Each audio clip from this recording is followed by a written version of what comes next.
오늘 글로벌 원유 시장이 발작을 일으켰습니다. 5월 인도분 WTI 원유 선물 가격이 전장 대비 약 16%나 폭락하며 배럴당 94.78달러로 주저앉았습니다. 1991년 걸프전 이후 하루 만에 이렇게 큰 폭으로 떨어진 건 처음 있는 일이거든요. 왜 이런 일이 벌어졌을까요? 트럼프 대통령이 트루스 소셜에 올린 글 한 줄이 시장을 뒤집었습니다. 완전하고 완벽한 승리다. 100% 의심의 여지가 없다. 미국과 이란이 파키스탄이 제안한 2주간의 휴전안을 수용했고, 이란은 호르무즈 해협의 안전 통항을 2주간 보장하기로 합의한 것입니다. 이것이 진짜 승리일까요? 아니면 정교하게 포장된 후퇴일까요? 지금부터 숫자로만 추적해드리겠습니다. 이 휴전이 미국의 군사적 승리인지 아니면 경제적 압박에 무릎을 꿇은 결과인지를요, 시계를 40일 전으로 되돌려 보시죠. 2026년 2월 28일, 이란 최고 지도자 알리 하메네이가 테헤란 관저에서 미국의 참수 타격으로 사망했습니다. 중동의 판도를 40년간 쥐고 흔들던 인물이 하루아침에 사라진 거예요. 월가가 즉각 반응했습니다. 40일간의 애도 기간 동안 월가의 공포지수 VX는 35.3까지 치솟았습니다. 쉽게 말하면 주식시장이 앞으로 어떻게 될지 아무도 모르겠다는 공포감이 최고조에 달했다는 뜻이거든요. 투자자들 사이에서 3차 대전 시나리오가 단순한 공상이 아니라 현실 가능한 리스크로 거론되던 시점이었습니다. 그런데 이 공포지수보다 더 무서운 숫자가 있었습니다. 여러분 동네 주유소의 전광판을 떠올려 보십시오. 2026년 3월, 미국 전역 평균 휘발유 가격이 갤런당 3.638달러로 한 달 새 35% 폭등했습니다. 서부 해안은 5.33달러를 돌파했는데, 이건 마치 커피 한 잔 값으로 기름을 넣던 사람이 갑자기 커피 2잔 반을 내야 하는 상황이 된 거예요. 이스라엘이 이란 철도망 타격까지 시사하며 긴장이 극도로 고조되던 바로 그 시점이었습니다. 이것은 군사적 승리가 아닙니다. 트럼프의 지지율과 유가는 완벽한 시소입니다. 유가가 올라가면 지지율이 내려가고, 유가가 내려가면 지지율이 올라가는 구조거든요. 갤런당 4달러 선이 무너지자 3월 로이터 여론조사에서 트럼프 지지율은 36%로 곤두박질 쳤고, 11월 중간선거 일반투표에서는 민주당의 8%피까지 밀렸습니다. 단 한 가지 숫자?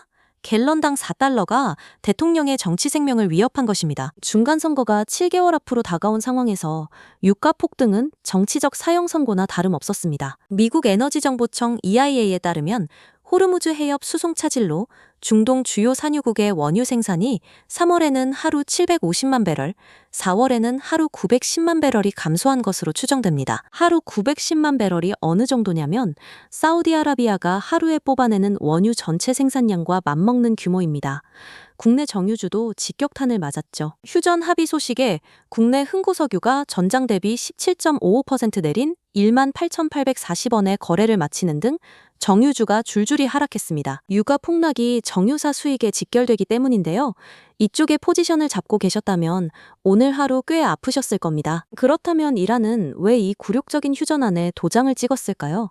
이스라엘이 이란 석유화학 생산의 약 50%를 담당하는 아살로의 시설과 마슈아르 특구를 잿더미로 만들었기 때문입니다. 이 두 곳은 이란 경제를 지탱하던 실질적인 생명줄이었습니다.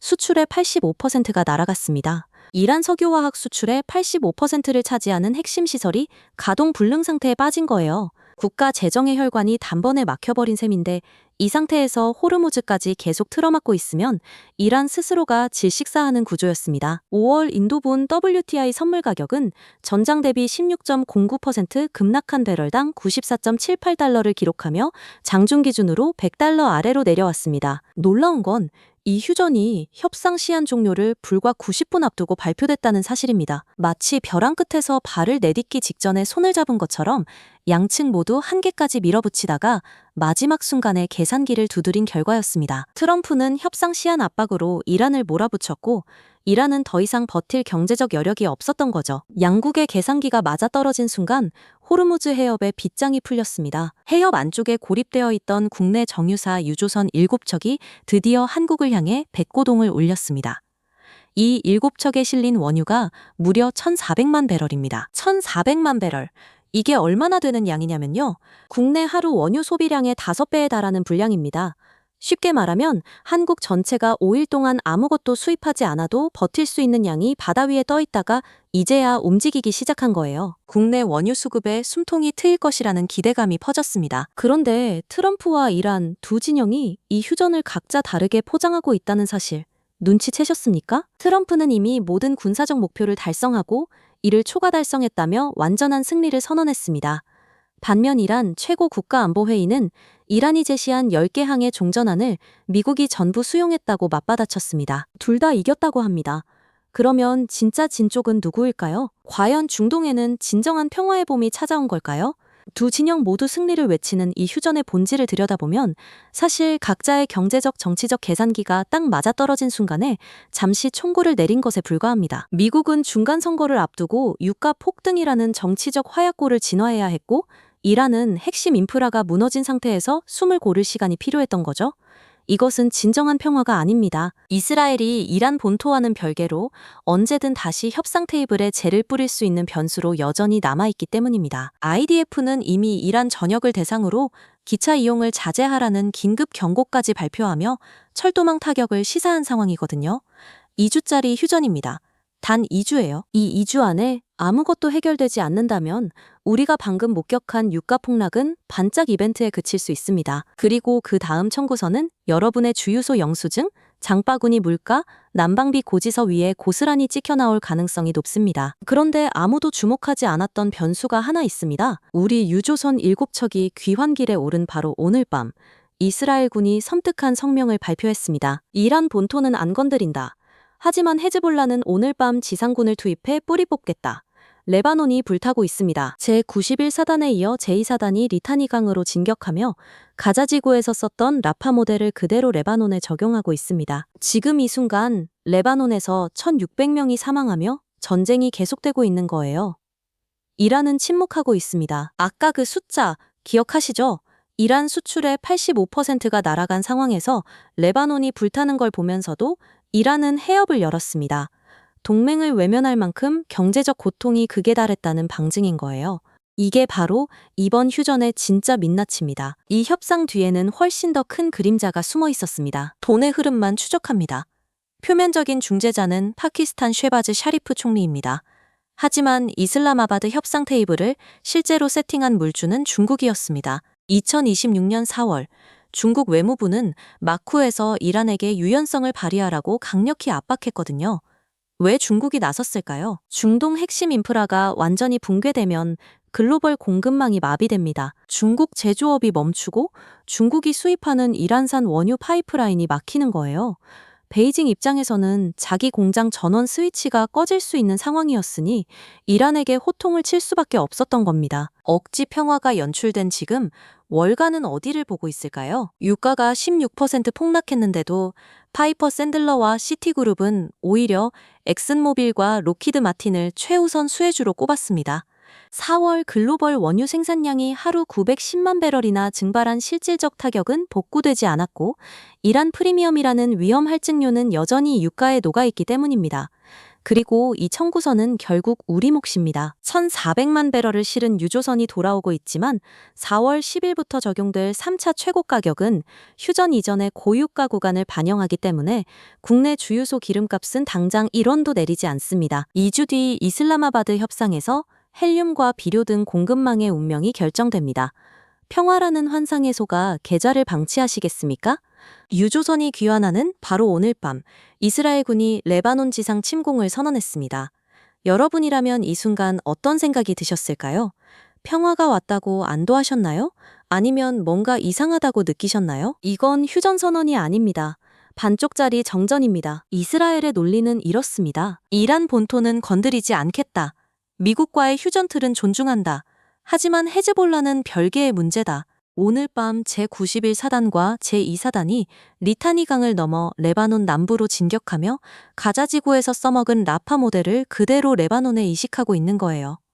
그런데 이란은 아무 말도 하지 않습니다. 레바논에서 불길이 치솟고 동맹 세력이 무너져 내리는데도 이란은 호르무즈 해협에 빗장을 열었습니다. 이것은 자발적 선택이 아닙니다. 1991년 걸프전 이후 1일 기준 최대 낙폭을 기록한 유가 충격이 보여주듯 이번 사태는 전쟁의 문법이 아니라 경제 붕괴의 문법으로 움직이고 있는 겁니다. 이란 경제를 지탱하던 실질적인 생명줄이 이미 끊어진 상태에서 레바논까지 챙길 여력 자체가 없는 거죠. 이 협상의 진짜 중재자는 파키스탄이 아니었습니다. 표면에는 파키스탄 쉐바즈 샤리프 총리가 서 있었지만 협상 테이블에 판을 짠 건 중국이었습니다. 2026년 4월 중국 외무부는 마쿠에서 이란에게 직접 압박을 가했습니다. 쉽게 말하면 이란은 중국이 보낸 신호를 무시할 수 없는 처지였던 거예요. 중국은 이란산 원유의 최대 수입국이자 이란 경제 재건의 사실상 유일한 후원자거든요. 왜 중국이 나섰는지 딱 한 문장으로 설명할 수 있습니다. 자기 밥상이 뒤집힐 것 같았기 때문입니다. 중동 핵심 인프라가 완전히 붕괴되면 글로벌 공급망이 멈춥니다. 중국 입장에서 이건 마치 고속도로 나들목이 전부 폐쇄된 상황과 같은 거예요. 아무리 공장이 풀가동 중이어도 원자재를 실어 나를 길목이 막히면 생산 라인 전체가 공회전에 빠지는 거거든요. 베이징이 이란에게 유연성을 발휘하라고 강력히 압박한 건 바로 그 나들목을 다시 열기 위해서였습니다. 억지 평화가 연출된 겁니다. 그렇다면 월가는 이 억지 평화를 어떻게 읽고 있을까요? 유가가 폭락하자 시장은 전쟁이 끝났다고 환호했습니다. 하지만 파이퍼 샌들러와 시티그룹은 정반대의 베팅을 했습니다. 엑슨모빌과 로키드 마틴을 최우선 수혜주로 꼽은 거예요. 놀라운 건 유가가 폭락해도 에너지주를 사라는 신호라는 겁니다. 이유는 하나입니다. 이란 프리미엄이 아직 살아있기 때문입니다. 4월 글로벌 원유 생산량이 하루 910만 배럴이나 증발한 실질적 타격은 휴전선언 하나로 복구되지 않습니다. 유가가 내렸다는 건 공포가 잠시 가라앉은 것이지 공급 부족이 해소된 게 아닌 거예요. 월가의 베테랑들은 그 차이를 정확히 구분하고 있는 겁니다. 이란 프리미엄이란 무엇인지 아직은 말씀드리지 않겠습니다. 먼저 여러분의 주유소 영수증을 떠올려 보세요. 유가가 16% 폭락했는데 기름값은 왜 안 내릴까요? 국내 주유소 기름값은 2주 최고 가격제로 묶여 있습니다. 4월 10일부터 적용될 3차 최고 가격은 최근 2주간의 평균 가격을 반영하는데 그 2주가 바로 유가가 천장을 뚫고 올라가던 고유가 구간이었거든요. 쉽게 말하면 국제 유가는 이미 내렸는데 우리 기름값의 기준점은 아직 고점에 묶여 있는 겁니다. 이게 바로 이란 프리미엄의 청구서입니다. 전쟁터에서 생긴 공급 차질은 협상 테이블 위에 서명 하나로 사라지지 않습니다. 마치 폭우가 그쳤다고 해서 이미 물에 잠긴 논이 당장 마르지 않는 것처럼요. 중동의 구조적 공급 공백은 앞으로도 수주에서 수개월에 걸쳐 우리 물가 곳곳에 스며들 것입니다. 헬륨과 비료도 마찬가지입니다. 4월 10일 이슬라마바드 협상에서는 원유 외에 헬륨과 비료 같은 핵심 공급망의 운명도 함께 결정됩니다. 헬륨은 반도체 제조와 병원 MRI 장비에 필수적이고 비료는 곧바로 식탁 위 채소 가격으로 이어집니다. 원유 유가 하나만 보다가 이 두 가지를 놓치면 진짜 청구서의 절반을 못 보는 거예요. 자, 이제 한 발 물러서서 보겠습니다. 오늘 우리가 목격한 건 전쟁의 종료가 아닙니다. 이건 각자 다른 이유로 잠시 숨을 고른 것입니다. 식품 매장에서 유통기한만 보고 성분표를 안 읽으면 알레르기 성분이 들어있어도 모르고 먹게 됩니다. 이번 휴전도 마찬가지예요. 건라벨에는 평화라고 쓰여 있지만 성분표에는 미국의 중간선거 계산, 이란의 경제 생존 본능, 중국의 공급망 이익, 이스라엘의 독자 행보가 복잡하게 섞여 있습니다. 그 성분 중 하나라도 반응을 일으키면 2주 뒤 협상이 끝나는 순간 상황은 다시 급변할 수 있습니다. 그래서 지금 여러분이 봐야 할 지표는 유가 하나가 아닙니다. 4월 10일 이슬라마바드 협상 결과 이스라엘의 레바논 작전이 얼마나 깊어지느냐, 그리고 이란이 다음 협상에서 어떤 카드를 꺼내느냐, 이 세 가지가 동시에 움직이는 방향을 보셔야 합니다. 유가 숫자 하나가 내렸다고 포지션을 바꾸는 건 운동장 한쪽 날씨만 보고 야구 경기 결과를 예측하는 것과 다르지 않습니다. 평화라는 환상의 소가 계좌를 방치하시겠습니까? 이 휴전이 진짜 봄인지 아니면 서리가 녹는 척하는 한겨울인지 그 답은 2주 뒤 이슬라마바드 협상장에서 나올 겁니다. 숫자가 움직이기 전에 구조를 먼저 읽는 사람이 다음 국면에서 한 발 앞서 있을 거예요.